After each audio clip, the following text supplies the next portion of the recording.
ആലപ്പുഴയിലെ തിരോധാന കേസുമായി ബന്ധപ്പെട്ട് അന്വേഷണ സംഘവുമായി നിസ്സഹകരണം തുടർന്ന പ്രതി സെബാസ്റ്റ്യൻ. കാണാതായ ഏറ്റുമാനൂർ സ്വദേശി ജൈനമ്മയെ പരിചയമുണ്ടെന്ന് പ്രതി അന്വേഷണ സംഘത്തോട് മൊഴി നൽകി.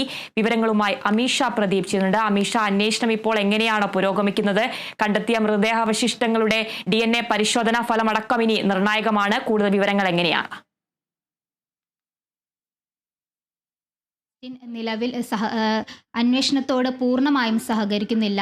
എന്നാൽ പോലും ഈ ജൈനമ്മയെ കാണാതായിട്ടുള്ള ഈ ജൈനമ്മയെ അറിയാം എന്നൊരു മൊഴി സെബാസ്റ്റിൻ്റെ ഭാഗത്തു നിന്നുണ്ടാവുന്നുണ്ട്. ഏറ്റുമാനൂർ സ്വദേശിയാണ് ജൈനമ്മ. ഈ ജൈനമ്മ തിരോധാനവുമായി ബന്ധപ്പെട്ടാണ് സെബാസ്റ്റിൻ്റെ വീട്ടിൽ വലിയ രീതിയിലുള്ള പരിശോധനകൾ മറ്റും നടന്നത്. റഡാർ ഉപയോഗിച്ച് മറ്റു പരിശോധനകൾ നടന്നിരുന്നു. എന്നാൽ ആ ഒരു പരിശോധനയിലൊന്നും തന്നെ യാതൊരു തെളിവും കണ്ടെത്താനായി ക്രൈംബ്രാഞ്ചിന് കഴിഞ്ഞിരുന്നില്ല. ഈ കസ്റ്റഡി കാലാവധി, പ്രതിയുടെ കസ്റ്റഡി കാലാവധി അവസാനിക്കുന്ന ദിവസം രാത്രിയിൽ സെബാസ്റ്റിൻ്റെ ഭാര്യയുടെ വീട്ടിൽ നടത്തിയ പരിശോധനയിലാണ്, മിന്നൽ പരിശോധനയിലാണ് ക്രൈംബ്രാഞ്ചിന് തെളിവുകൾ കണ്ടെത്താനായത്. ഭാര്യയുടെ വീട്ടിൽ നിർത്തിയിട്ടിരുന്ന കാറിൽ നിന്ന് നിർണായകമായ തെളിവുകളാണ് ക്രൈംബ്രാഞ്ച് കണ്ടെടുത്തത്. കത്തി, ചുറ്റിക തുടങ്ങിയ ആയുധങ്ങളും അതുപോലെ തന്നെ കന്നാസ്, ഡീസൽ, പേഴ്സ് എന്നിവയാണ് ആ ഒരു കാറിൽ നിന്ന് കണ്ടെത്തിയത്. ഈ പേഴ്സ് ആരുടേതാണ് എന്നുള്ള അന്വേഷണങ്ങളെല്ലാം തന്നെ പോലീസ് നടത്തുന്നുണ്ട്. മാത്രമല്ല ഈ കന്നാസ് ഡീസൽ വാങ്ങുന്നതിനായി ഉപയോഗിച്ചിട്ടുണ്ട്, അതിനുവേണ്ടി വാങ്ങിയതാണ് എന്നുള്ള ഒരു സമ്മതം പ്രതിയിൽ നിന്നും ഉണ്ടായിട്ടുണ്ട്. അതുപോലെ തന്നെ ഈ കാണാതായ ജൈനമ്മ, ഏറ്റുമാനൂർ സ്വദേശിയായിട്ടുള്ള ജൈനമ്മയെ അറിയാം എന്നൊരു മൊഴിയുമാണ് പ്രതിയിൽ നിന്നും ലഭിക്കുന്നത്. അല്ലാതെ ഈ കേസുമായി ബന്ധപ്പെട്ട് കൂടുതൽ വിവരങ്ങളൊന്നും തന്നെ പ്രതി പോലീസിനോട് പങ്കുവെക്കുന്നില്ല. അത് വളരെയധികം കേസിനെ ബാധിക്കുന്നുണ്ട്. മാത്രമല്ല പ്രതിയുടെ ഭാര്യയെയും അതുപോലെ തന്നെ സുഹൃത്തായ റോസമ്മയെയും നേരത്തെ ക്രൈംബ്രാഞ്ച് ചോദ്യം ചെയ്തിരുന്നു. ഇനി വീണ്ടും ഇവരെ ചോദ്യം ചെയ്യാനായി ക്രൈംബ്രാഞ്ച് ഒരുങ്ങുന്നുണ്ട്.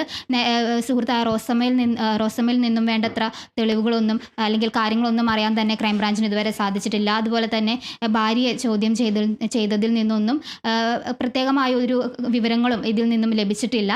ഭാര്യയെ ചോദ്യം ചെയ്തതിലൂടെ സെബാസ്റ്റിൻ്റെ സാമ്പത്തിക ഇടപാടുകൾ മാത്രമാണ് അറിയാൻ കഴിഞ്ഞത്. അതും ചെറിയ ചില സാമ്പത്തിക ഇടപാടുകൾ മാത്രമാണ് ഭാര്യയിൽ നിന്നും പോലീസിന് അറിയാൻ സാധിച്ചിട്ടുള്ളത്.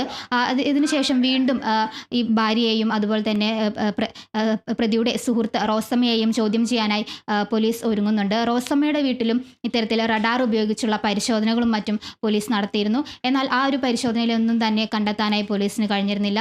ഈ പ്രതിയുടെ കസ്റ്റഡി കാലാവധി അവസാനിക്കുന്ന ദിവസം രാത്രിയിലാണ് നിർണായകമായ തെളിവുകൾ കണ്ടെത്താനായി ക്രൈംബ്രാഞ്ചിന് കഴിഞ്ഞത്. ഈ കസ്റ്റഡി കാലാവധി തീരുന്നതിന് മുൻപ്, അവസാനിക്കുന്ന മുൻപ് തന്നെ എന്തെങ്കിലും തെളിവുകൾ കണ്ടെത്തുന്നതിനായുള്ള തീവ്രമായ പരിശ്രമത്തിൽ തന്നെയായിരുന്നു ക്രൈംബ്രാഞ്ച് ഉണ്ടായിരുന്നത്. ആ പരിശ്രമം എന്തായാലും ഫലം കാണുക തന്നെ ചെയ്തു.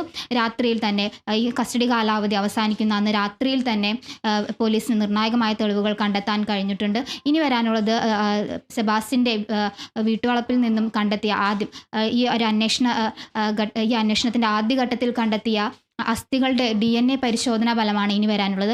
നാളെയാണ് DNA പരിശോധന ഫലം വരാനിരിക്കുന്നത്. ഈ DNA പരിശോധനാ ഫലം വരുന്നതും വളരെയധികം ഈ കേസിന് ഗുണം ചെയ്യുക തന്നെ ചെയ്യും.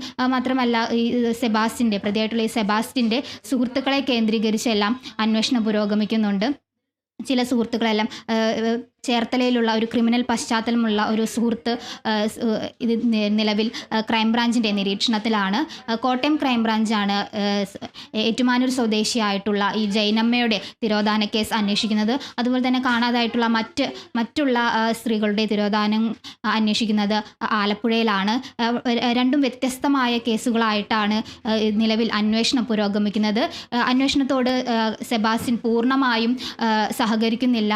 എന്നിരുന്നാൽ പോലും ചെറിയ മറുപടികൾ മാത്രമാണ് സെബാസ്റ്റ്യനിൽ നിന്ന് ഉണ്ടാകുന്നത്. എന്തായാലും ചോദ്യം ചെയ്യൽ തുടരുകയാണ്.